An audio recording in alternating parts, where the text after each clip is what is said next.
शहीद किसान अमर रहे, शहीद किसान अमर रहे। सर्वप्रथम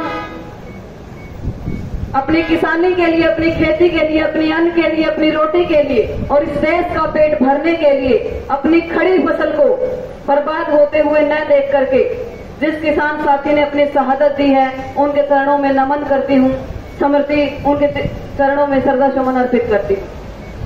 और पूछना चाहती हूँ तमाम उन किसान साथियों से, क्या लड़ना और आत्महत्या करना ही किसी भी चीज का अंतिम समाधान है?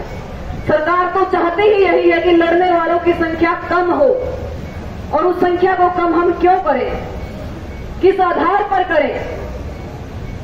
हमारे गांव का भी जब मसला उठा था, आप सभी साथियों ने तन मन धन से उस गांव के अंदर जाकर के उस गांव का साथ और समर्थन दिया था।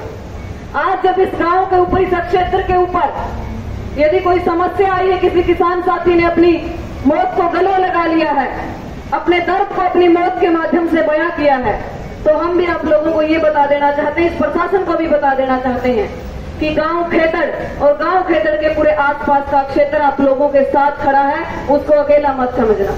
अपने गांव की तरफ से, अपने धरना कमेटी की तरफ से आप लोगों के बीच में समर्थन देने के लिए, आप लोगों का साथ देने के लिए और आप लोगों के दर्द के अंदर दर्द बटाने के लिए यहाँ पर खड़ी हुई। और कहूंगी यही कि लड़ेंगे हम, किसी एक गांव में नहीं है। मेरा गांव हरियाणा के बहुत बड़े गांव के अंदर गिनती होती है और मेरे गांव में भी सैकड़ों एकड़ भूमि समलात के हिस्से के अंदर आती है। हम भी नहीं जाने देंगे।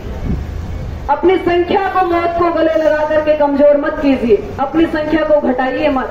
लड़ने वालों की संख्या तो वैसे ही बहुत कम है, और यदि हम मौत को गले लगा लेते हैं और सरकार को हम वही काम करने के लिए प्रेरित कर रहे हैं जो सरकार चाहती है, इस सरकार के सामने इस तरीके से खड़े होइए कि ये सरकार ये सोच ले कि इनको मार तो बेशक कभी दो, लेकिन अपने आप मरने वाले ये किसान नहीं है। ये वो कौम है जिसने 1857 से लेकर के पगड़ी संभाल सट्टा जैसे आंदोलन चला करके किसानों को कर्ज मुक्त करवाया था, 3 काले कानून वापस करवा करके 8-300 मेरे गांव के किसान साथी का रखा रहा, आज ये रखा है।